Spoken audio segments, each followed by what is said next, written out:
What's up, everybody? Welcome back to the channel. This is Taylor from SecondHand-RC, and it's been a minute since I've uploaded anything. I've been kind of busy. I've been doing a lot of RC things and some not RC things, but we're overdue showing y'all what's going on in the shop. I've got a couple new rigs I want to show you guys, and we're going to be starting the break-in process on a new Nitro. So let's get started. New toys, new toys. So I went to Virginia not too long ago and met up with an old feller who was a retired veteran, and he had several Nitros. He was just looking to get rid of all of them. And I got 3 new Nitros, new to me, very well used, old cars, 20 years old and older in some cases, but he took really good care of them. And so this is the first one. I'm going to be making probably some separate videos about these cars that I picked up, but this is a Arrma / Hobeo Hyper 7. There's lots of different versions of this car. I'm not real familiar with it, and so I couldn't tell you exactly what model this is, but the engine does have compression. It actually came with 2 of these Hyper 21s. One of them was toast, but I swapped it out with this pull start version, and it runs pretty good. It's got a little bit of life left. It's probably, I'd say, had several gallons through it, but I could still get a decent tune on it. It's not really race ready anymore. Like the engine, if I lean it out too much, it just kind of starts freaking out.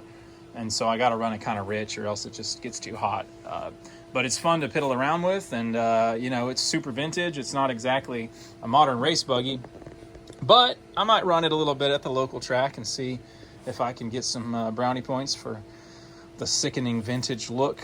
Came with several bodies, including this one back here that doesn't even look like it's ever been used. It's got the stickers I haven't put on it yet. Really cool.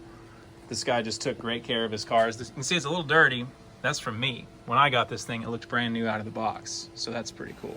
I also got a Savage 21 in that lot, as well as an RC10 GT.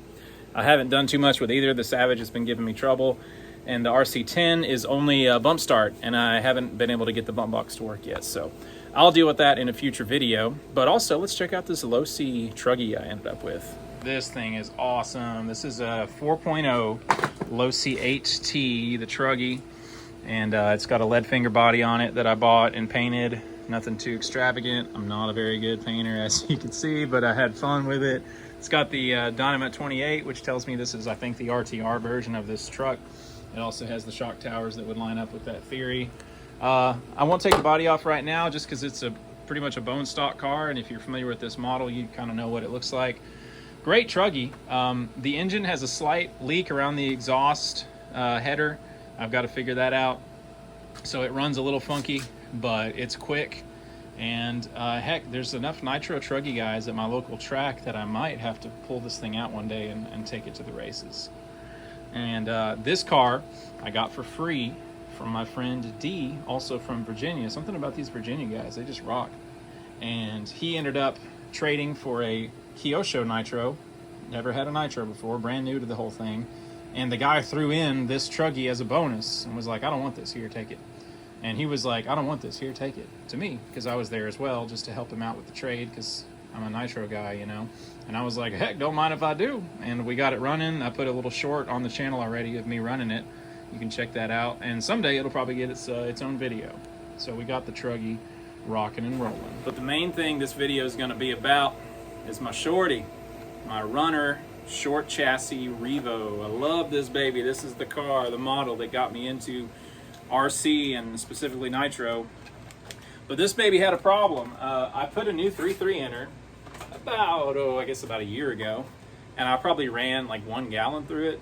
The whole time the low speed needle, I guess, was a little on the lean side. I didn't think it was a big deal.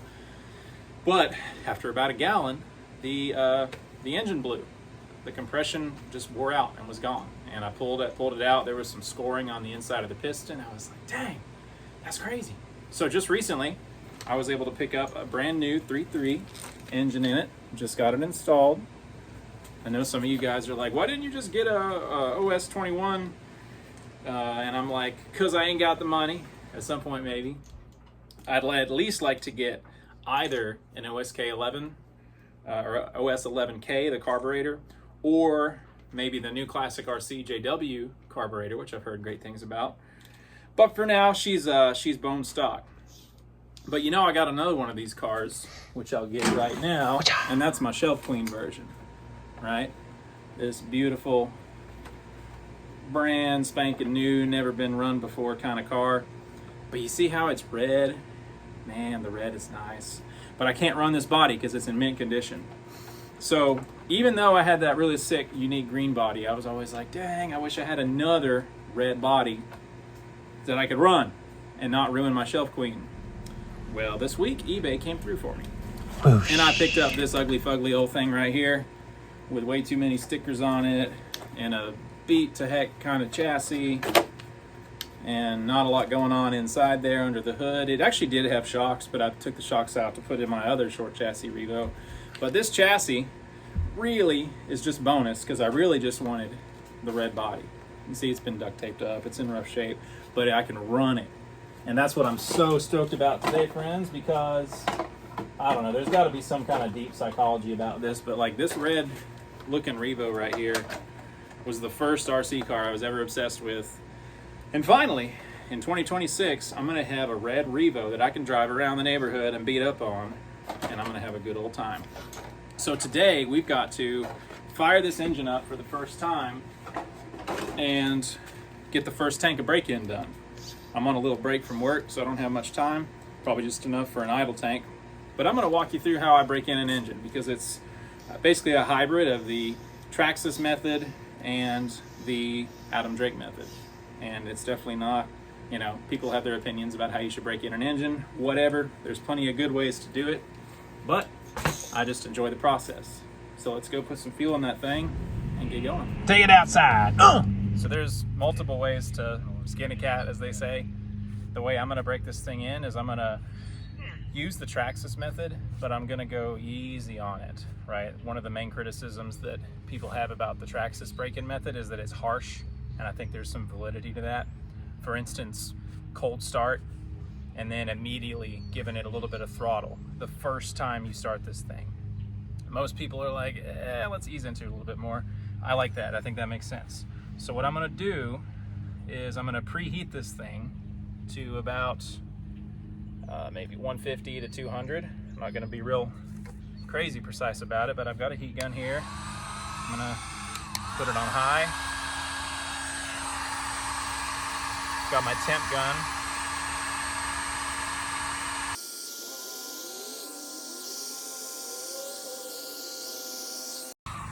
Don't take very long to get this thing up to temp.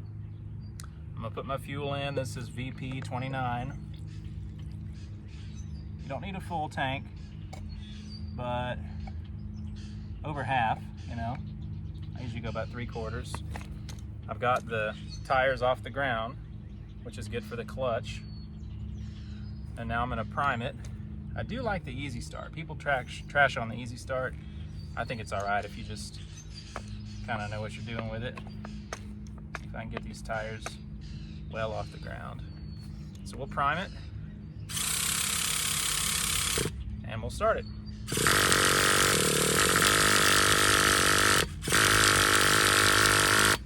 I'm going to turn on the receiver.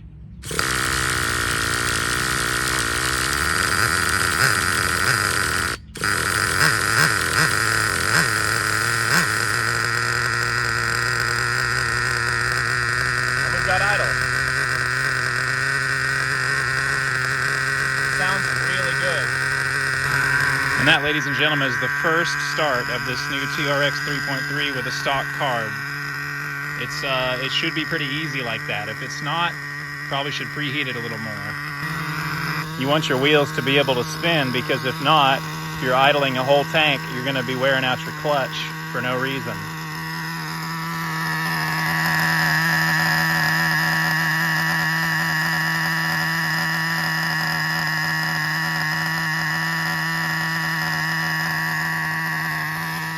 Temps are looking good. You want to get it to around 180 to 200, even up to 220 is all right. Oh, and you might be wondering, what's with that Typhon right there? I've been racing that guy. I took it to a race last weekend and qualified the first round. Second round of qual, I didn't finish the race because the battery came unplugged. And then the actual race, I ended up with my pinion gear coming loose. The little grub screw came loose and messed me up. So I'm trying to bulletproof that thing so I can actually finish a race with it. And we're going to be playing with it a little bit while this thing idles.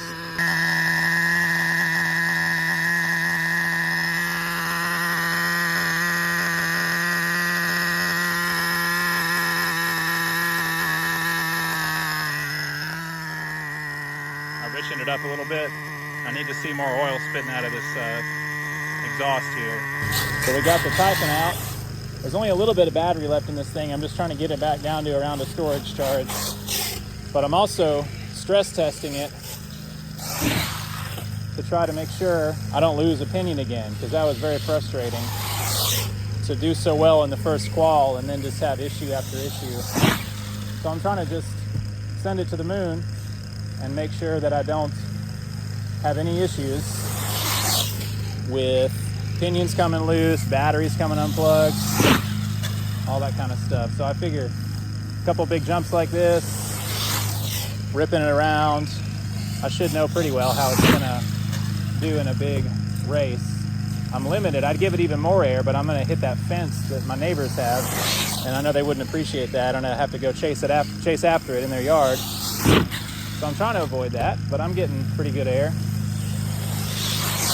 This thing is an absolute beast. It's the 6S capable model, but I'm running it on the 4S. Oh, that was exciting. It's exactly the kind of wreck I wanted to have. Just because 4S is what they run at this race, you know, so that's what I'm doing. I've got it geared up just a little bit for more top end.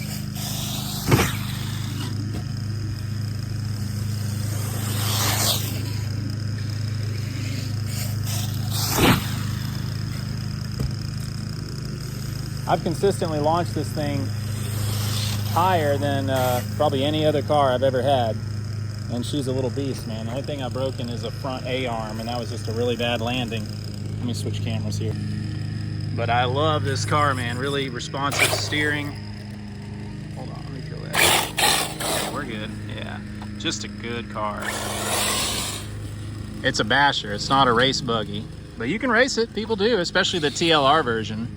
This is not the TLR version. I kind of wanted the TLR, but somebody wanted to trade this for my sledge, and I just couldn't say no because I love this platform and I've always wanted it. And really, the main downside with the Typhon, as far as racing goes, is how heavy it is.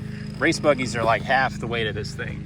Oh, my Revo just died. Let me go restart that. And you would think that more oil would mean the engine runs cooler, right?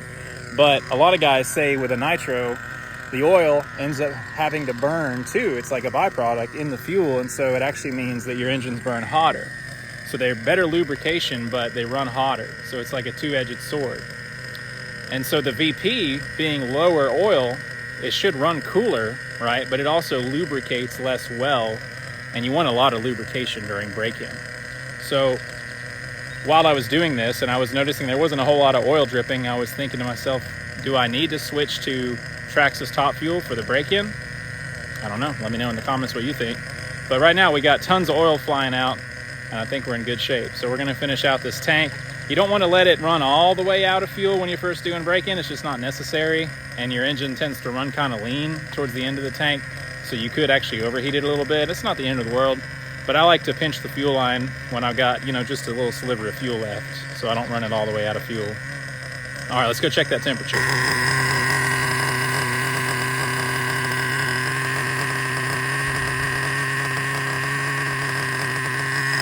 Now it's running a little cooler than I want. I'm gonna raise the idle just a little bit by leaning out this low speed needle. From here it went up just a tick.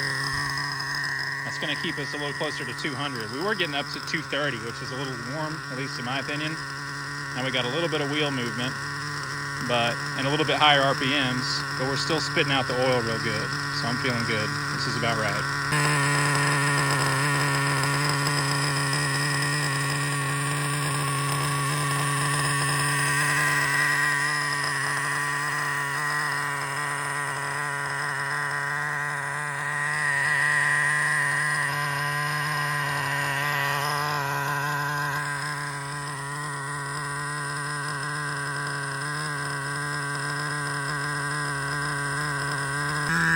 Okay, she is idling right at 200 degrees.